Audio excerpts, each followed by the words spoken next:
Welcome to your Dairy Checkoff podcast from Dairy Management, Inc., where Dairy Checkoff leaders and farmers share real stories, strategies, and insights that grow sales and build trust for U.S. dairy. Let's get started. Hey, everybody, and welcome to another edition of the Your Dairy Checkoff podcast. I'm Scott Wallin with Dairy Management Incorporated, and we've got another great topic for you today. We're going to talk schools and feeding kids across America and the role that dairy plays on those meals. And with me to break it all down is my colleague, Katie Bambacht. She serves as Vice President of Nutrition Affairs for National Dairy Council. Katie, welcome to the podcast. How are you doing today? Thanks, Scott. I'm doing well, and I appreciate the opportunity to be here. Well, this is one of those subjects that farmers just love to hear about. I mean, and you're part of a 100-year legacy with National Dairy Council. You're kind of carrying the ball forward. And it's crazy to think about NDC has been around for so many years, has always had that strong role in schools. So that's got to be a point of pride for you, I would imagine. And before we kind of jump into the questions that we have today, can you talk a little bit about the role that you play at NDC? I'm a registered dietitian and also a school nutrition specialist. And I serve as Vice President of Nutrition Affairs for National Dairy Council. And in my role, I serve as a resource to the dairy community on USDA federal feeding programs on school nutrition, along with nutrition security. I also lead our collaborative efforts with the School Nutrition Association and other key school partners. Before we get into some of the programs and strategies, let's just kind of start at that 30,000-foot view and talk about school meals. How many meals are served every day? And most important, can you talk about the prominence of dairy on those meals? Well, school meals, we know they contribute significantly to the health and the well-being of our nation's youth and in the lives of our families and communities. Nearly 30 million students participate in school meal programs every school day. And dairy foods make up a really important nutrient and health contribution to school meal programs. Unfortunately, we know starting as early as age 4, children do not meet their daily dairy recommendations. And the milk and the dairy foods like cheese and yogurt that are provided in school meals are a critical pathway to help ensure that children have a chance to meet their daily dairy servings to help benefit from dairy's incredible nutrient profile. And based on some research, we know that school meals provide 77% of total dairy milk consumption and 70% of total dairy consumption for low-income children. And also, according to USDA data, foods provided as part of school meals are the richest source of dairy in children's diets. So dairy milk has a very big, important contribution and role in school feeding programs, and school meals help ensure children have a chance to meet their daily dairy servings and also benefit from dairy's nutrients. You bring up something it kind of hits you when you talk about the kids that maybe don't have access to food outside of schools. Just how important are these school meals to kids who are food insecure? Well, we know that the majority of children who do participate in school meal programs do qualify at that free and reduced level, which means that they are at or below the federal poverty level. And school meals are maybe their most reliable source of healthy food. And both the National School Lunch and Breakfast Program, they provide balanced meals that meet federal nutrition standards. They ensure access to fruits, to vegetables, whole grains, lean proteins, and dairy. And without these meals, many children may face food insecurity, leading to potential nutrient deficiencies that can affect their growth. It could affect their immunity and also cognitive development. And we also know that when students start their day with a healthy breakfast, they do better in school. They focus more. They have higher grades, they have better attendance, and they have improved behavior. And in fact, students who eat school breakfast are shown to have 17.5% higher scores on standardized math tests. They have stronger brain functions from cognitive function to attention to memory. They have improved reasoning results and also sufficient vitamin intake. So really, at the end of the day, kids can't learn on an empty stomach. And school meal programs help fight child hunger and also make sure that every student, no matter their situation walking into the school classroom, gets the nourishment that they need to grow and succeed. You know, as a dairy checkoff, we talk an awful lot about working with and through partners. I mean, the work that we've done in food service has been well documented for many years. National Dairy Council also works with and through others and has partnerships. I want to talk about the School Nutrition Association, SNA, and I want to ask you some questions about how we work with them. But before we get into those, give us an overview of SNA. Who are they? The School Nutrition Association, which we refer to as SNA, they are a national nonprofit professional organization representing over 50,000 school nutrition professionals who provide meals to students across the country every day. SNA is recognized as the authority on school nutrition, and they have been working to advance the availability, the quality, and the acceptance of school meal programs as an integral part of education since they started back in 1946. And as you mentioned, Scott, NDC has a very long-standing partnership with SNA, which is really centered around our mutual objective to improve the nutrition of children and adolescents that go through these K through 12 programs, school meal programs.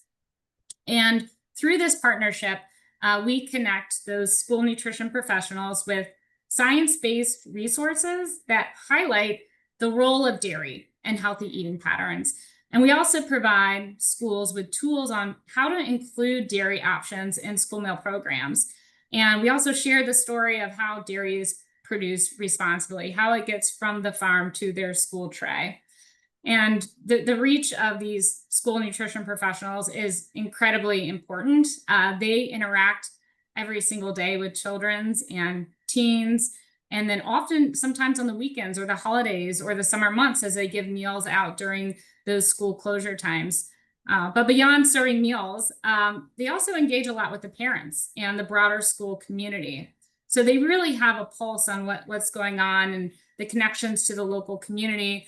But probably most importantly, they also plan school breakfast and lunch menus that meet those nutrition standards. So ultimately, they decide how dairy foods are incorporated into their menus.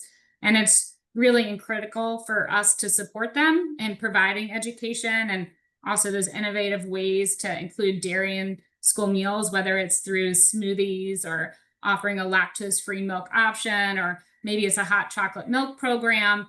But ultimately, we're looking to help them increase participation and access to nutrient-rich school meals and dairy for all children. So we're going to talk about a couple strategies with them. The first one focuses on lunch. In fact, it's called Made with School Lunch. Can you talk about what that program entails and how National Dairy Council is engaged with that program? Both SNA and NDC are very proud, and this is one of my favorite projects that we launched with them as of late, the collaboration around Made with School Lunch, which is an educational awareness campaign that is designed to help transform how we and our children think about, how we talk about, and also experience school meal programs. It's a platform to celebrate the incredible impact that school nutrition programs have on children's lives, and also to challenge outdated perceptions that no longer reflect today's reality. Some people reference school meals from when they had school meal programs, maybe 20 years ago, and school meals have changed. We know that they have to meet rigorous federal nutrition standards while still trying to, appeal to students' changing palates. We have the school meals bridge socioeconomic divides, bringing children together around a shared table to share a meal. And most importantly, they provide those essential building blocks for academic achievement, physical health, and also social development. Yet, despite these remarkable qualities, school meals often remain underappreciated and a bit misunderstood. There tends to be a stigma around school meal programs, a lot of misperceptions, and the dedicated professionals who create these meals rarely receive the recognition that they deserve. So it is time to change that narrative, and the Made with School Lunch campaign offers tools, resources, and inspiration to help everyone become champions of school meals by harnessing that consistent messaging, compelling visuals, authentic stories, we can elevate school nutrition programs to their rightful place as an essential part of the education program and of the school day. So whether you're looking to either boost participation, reduce stigma, or celebrate your local school nutrition team, you'll find those resources within the campaign to do so. And the website for the campaign is madewithschoollunch.com. I encourage you to check it out. It offers a variety of marketing resources, again, to help schools tell their story in a very loud and proud way.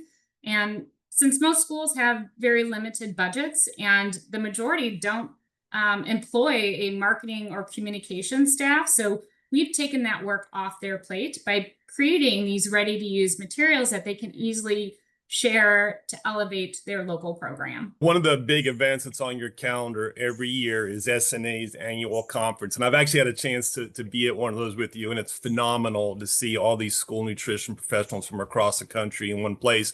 But what stands out to me is you don't do this conference without having dairy farmers at the booth with you. What is that like having a farmer there? And what do you see those interactions that our farmers have with some of these school nutrition professionals? Yeah, so every July, SNA hosts its annual national conference, which is known as the School Nutrition Event of the Year. And this year it took place in San Antonio, Texas, and it attracted over 6,000 school nutrition professionals. And NDC had a significant presence, as we typically do at the conference. We had a very prominent exhibit booth. We had an education session and multiple other opportunities to elevate our joint educational awareness campaign that I just spoke to. But Scott, you're right. At our exhibit, we always feature dairy farmers. They are truly the star attraction of our exhibit and on the show floor. And they have several conversations with local attendees and school nutrition professionals about agriculture. We know so many people today are disconnected from a farm. And so having a farmer present gives school nutrition professionals an opportunity to ask questions and to hear directly from the source about how dairy is produced. And these farmers, engage in real-time conversations with school nutrition professionals. They talk about on-farm practices, maybe animal care, or how dairy foods make their way from the farm to their school. And this ultimately helps build trust and understanding by addressing some of those misconceptions and also correcting myths on the spot.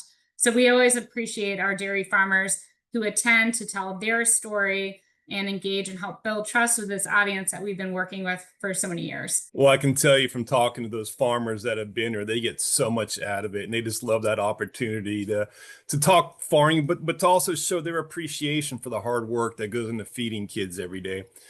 Recently you and I worked on an announcement over a new campaign National Dairy Council launched called Smart Swaps. Now, this is done with National Dairy Council, but also our state and regional Checkoff Federation. Can you kind of give an overview of what Smart Swaps is and why was it so important? Smart Swaps is an initiative that's led by National Dairy Council, but in very close collaboration with state and regional dairy checkoff programs.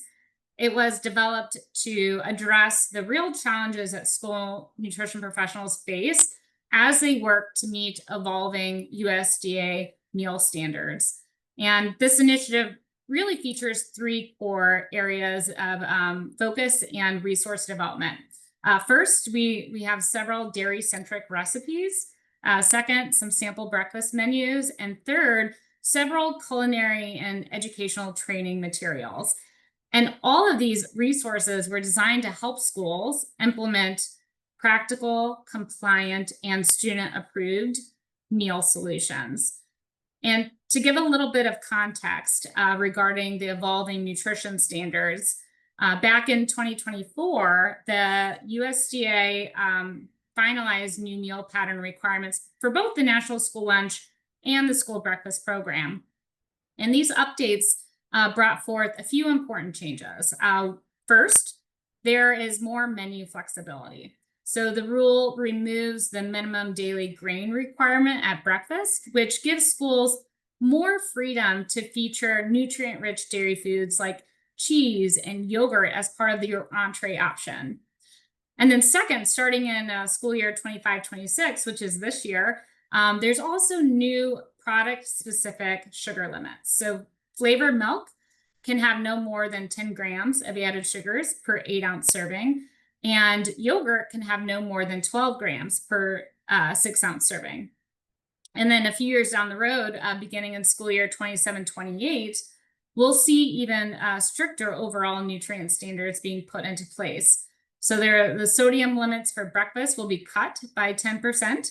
And regarding added sugars, average across the week, they need to stay below 10% of total calories. So with these tighter limits on added sugars and sodium, there was a concern that popular dairy foods like flavored milk and yogurt and cheese could be reduced or even removed from school breakfast menus.